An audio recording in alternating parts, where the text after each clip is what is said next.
మహారాజుకి అంటూ ఒక ధర్మం ఉంటాయి. ధర్మం అంటే ఏం లేదు, కర్తవ్యం. వాటిని రాముడు ఎల్లప్పుడూ సదా ఆచరించాడు.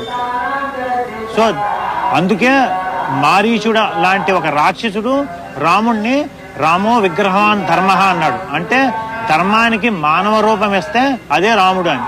అంటే ఇంకా ప్రత్యేకించి ధర్మానికి నిర్వచనం ఎంతకన్నా గ్రేట్ నిర్వచనం లేదు.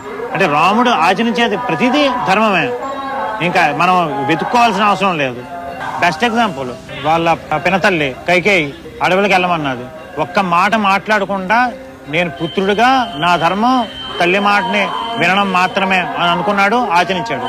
అదేవిధంగా వాళ్ళ తండ్రి మాటని తూచా తప్పకుండా ఆచరించాడు. అడవులకు వెళ్ళడం అనేది తన పుత్రుడిగా తన ధర్మం, దాన్ని రాముడు ఎల్లప్పుడూ ఆచరించాడు.